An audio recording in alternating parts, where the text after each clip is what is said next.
Hello, this is mathjazz from Almost Cool. I'm here with a mathemagician. Hello. We are building up the last part of the south wall of the uh, the Taj Mahal. That's what we're building. We've only been working on it for like half a year now, so I do remember what it's called. Hey, Math Jazz, look to your right real quick at me. Uh-huh. Apparently, my Steve is having a very bad day. Look, Yep, he's got a rain cloud. it's raining just on you. Well, I mean, considering the day that you did have with those grades. Yeah. So, Mm. we were talking about this in the last episode. The mathemagician couldn't submit his grades, and because he works at Sandia for the summer, and Sandia is a government research facility, all of the computers are cut off from the internet because they don't want government secrets getting leaked out of the lab. So he got a notification on his phone that he had to upload grades, that it would be more work than anticipated, because of the information he needed to set the curve, because the curve has to be set according to specifications from the department, came late last night, so he didn't get it until this morning, and he had to go to work, and work computers are not hooked up to the internet. So he had to call his mom and say, "Hey mom, could you please do my grading assignments for me?" It wasn't quite Not that not bad. not grading, my It was. It was. assignment of Can you? grades. Yeah. Can you please click this button for me?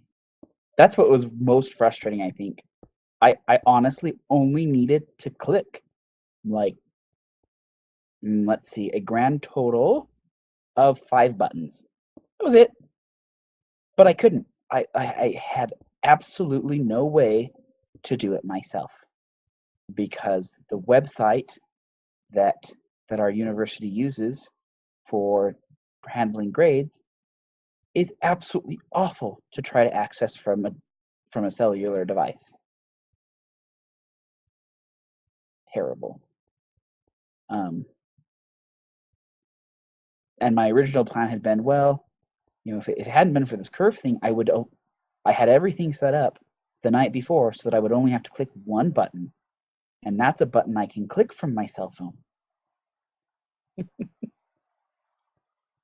So, um, this is where I start building the oak stuff, right? Let me see. Yes. And the oak stuff goes between the crenellated wall and the next wall in. Um, it is not adjacent to the crenellated wall. Uh-huh. It's 1 square further in from the crenellation wall, and then it goes all the way, yeah, to the other side, but doesn't cross the brown clay. Here, I don't know if that made any sense. There we go. There's a boundary, and then it comes over to here to this boundary, Goes like this. and then you only have to fill in the holes. That's the hole you don't have to fill in. Oh. Sorry, remember, because you can't actually see it at all. I should have not put my boundary wall where I did, because that was confusing.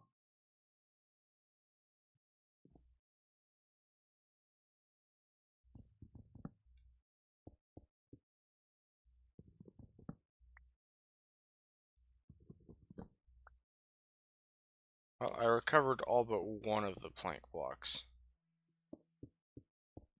Good.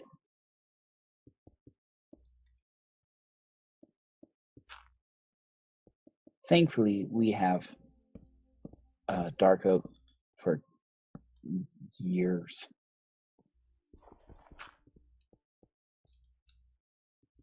So this is the region that I cover.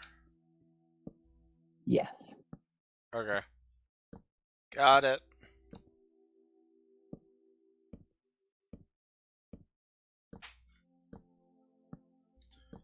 Okay.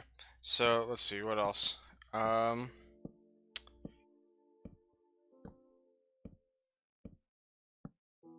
So I put up a when is good link to my students to set my office hours for the term. For some Hmm. reason, like, the best time for my students is at noon on Tuesday and noon on Thursday.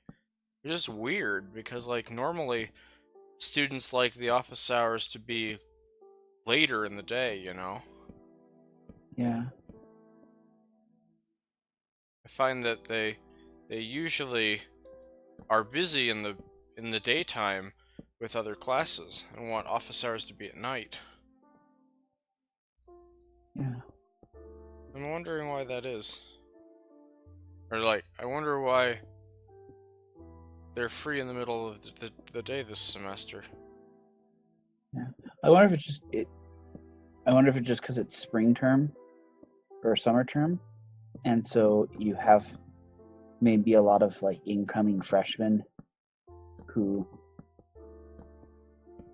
haven't quite realized how to balance having a life with school, and they think, well, I don't have anything going on at noon yet. Let's do office hour. That could be. I was also surprised at how many students asked me about my office hours. Because, like, normally, I don't have students really asking about office hours. Oh. I'll set up a when is good link and they'll fill it out, and then some students will come, but I had like a good 5 or 8 students in my class come up to me and say, so when are you having your office hours? Yeah. That was different Um, for me. so when will be the first time that you officially have office hours? Um, Probably Thursday. Okay.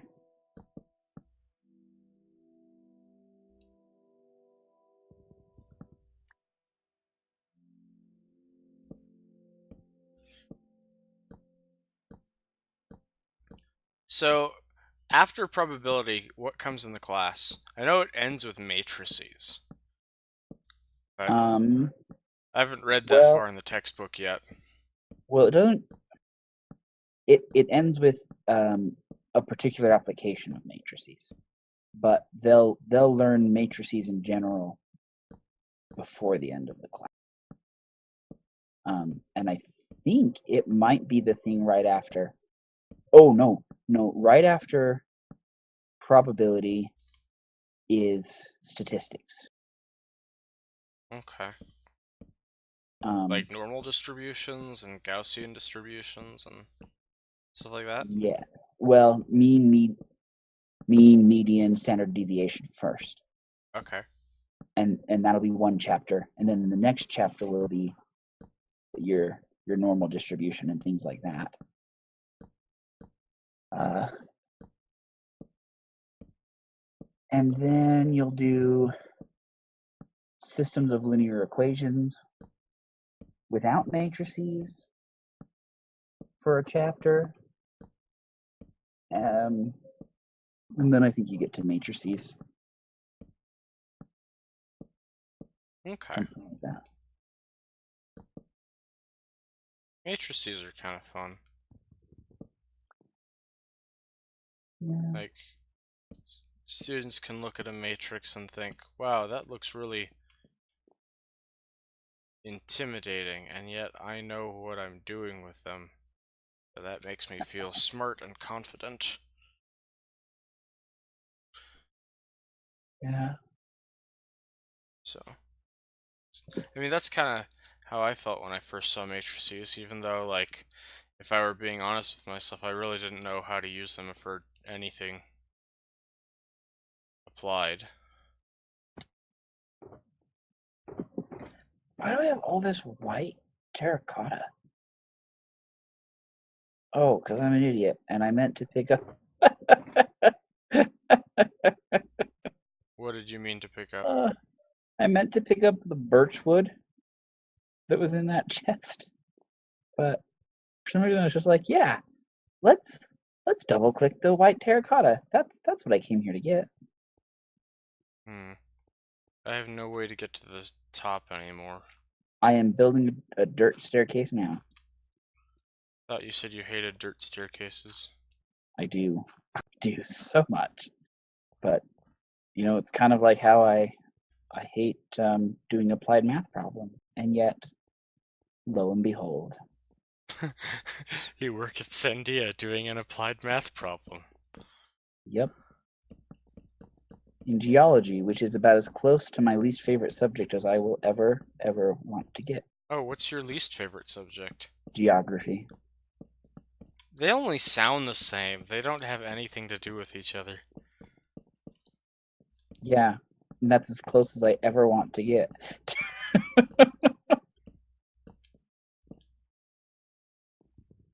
That's silly. So, psychology and philosophy both start with P's. Yeah, That but I don't sound... dislike. They're But I don't P... dislike either of those. Oh, okay. Also, if you recall, I did accidentally sign up to be a philosophy major when what I really meant to do was be a psychology major. And then you became a philosophy major. Yep. And then you became a math major. Yep. And now you're a geologist.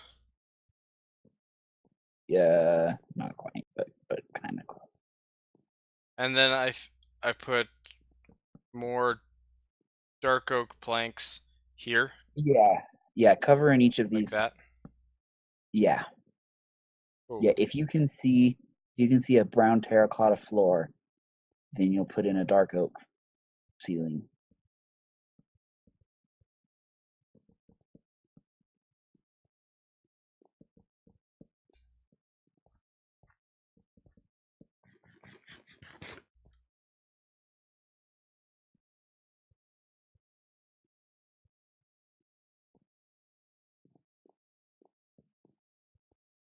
So I found out that apparently at least Albuquerque really likes, as a cultural thing, put green or red chili on pretty much all of their food. Yes, that's what I've heard. It sounds pretty good, actually. I like green chilies. Yeah, it is pretty good actually. I like it. Oh, I also though I can I name a specific like fast food restaurant, or would that be Yeah, sure. Go ahead. not okay on YouTube? So I went to Wendy's and I ordered a Dave's triple, and What it is a didn't have Dave's triple? I've never heard of that. Really? Yeah. Oh, it's like number 4 on their menu. Oh, It's just a it's just three hamburger patties, okay. onions, lettuce, tomato, whatever sauce it is that they put on it, um, and then on a Wendy's bun. So I mean, it's not anything super fancy, but it's usually pretty good. But I had one here, and I was just like, man, I do not know what seasoning they used. It is not the normal seasoning that like Wendy's in Utah uses. It is several hundred times better. And Well, and that's now good to hear. I'm craving a Dave's triple, Well, and I'm sorry to make you crave it's fast okay. food late at night. It's okay. I'll survive. I've also found a burger chain that does um, green chili burgers. There's several here, but this one that I found in particular, really good. And in relation to this whole green chili thing, Mm-hmm. they also, a lot of places have red chili instead of green chili, or not instead of. You can order either one, and most of these places have an option called Christmas, Where it's which is both for the red those. and green chili. Yep, yep. I love it. It's ridiculous. Also, do you have some extra dark wood oak planks? I do. Oh, Here or are 2 stacks. okay, cool. I shall go to this other end and start filling stuff in.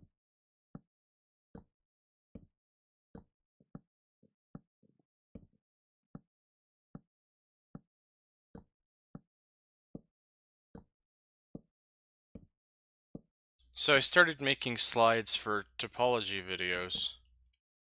Cool. Yeah, I am excited about it. I'm hoping I'm going. to first do some basic definitions and then move into nowhere dense, meager sets and almost open sets and start proving lots of of lemmas and theorems and postulates or not postulates, propositions on those in YouTube videos, because I think that there are some people that would be really interested in seeing some rigorous proofs of some you know some theoretical math. Yeah. I will tell the geologist that I'm working with because it's kind of funny. I love topology. I think in large part because of how much I hate the rest of mathematics. And this geologist that I work with has basically the exact same emotion, which is he came to us and asked us for some topology tools specifically so that he could avoid working with partial differential equations, which is, I guess, the like standard tool of geology when they want to use mathematics. Well, it's the standard tool when you want to do anything complicated in the sciences, because almost anything gets modeled as a partial differential equation. Yeah, which is sad. Sad. Partial differential equations are a crowning achievement of mankind. Oh, no, they're the worst. Worst. You can almost never solve them in an actual application. You have to do loads and loads and loads of simplification and simplifying assumptions That's before you. because the world is a complicated place. Yeah, yeah. But you can do things like persistent homology with, I would dare say, maybe half as many assumptions. Yeah, and you get, what, half as many predictions? No. So far, what we're seeing is you get at least the same number of predictions. That's surprising. Yeah, that is what I am super stoked about for this project I'm working on.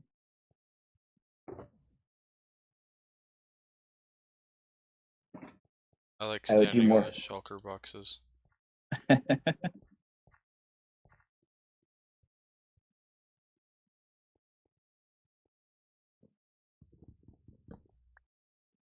So, gonna move this crafting table closer to the dirt staircase.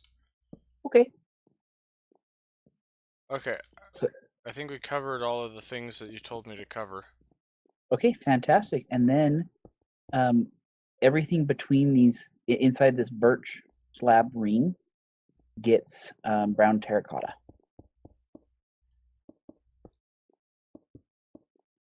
Okay.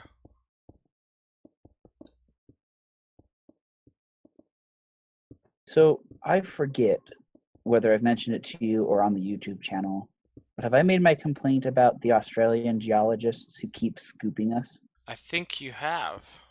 And I use the word keep, but really they did this project like 4 years ago. So Did it's they more like scoop we just another thing? I don't know about another thing. I just felt like pointing out in our discussion about how the persistent or this topology stuff like really does a lot of the same things that the PDEs do. I can thank the Australians for having already demonstrated that that statement is true. Okay. in at least the two applications that we originally intended it for. So, have you figured out something else to do for the time you're in Sandia? We think we have. We're gonna do it, and if it succeeds, then Have you asked any Australians to take a look? no, I refuse. I am sad. We did think of some other idea that would have been two other ideas that I'd never heard of before, and I thought, oh great, this is novel, and it's actually just like pure math that we would need to research in order to do this. And the first idea was to be able to do statistical analysis on these things called barcodes. So being able to define what an average barcode was and what the standard deviation of a collection of barcodes is, like etc. We were really excited, and I was like, this is cool. I've never heard of this. It's something that'll be pure math research, and once we have it, we'll be able to do a lot of geology applications. And then we did a quick Google search, and it turns out that somebody already did like the entire theory behind how to do standard deviation and averages of barcodes.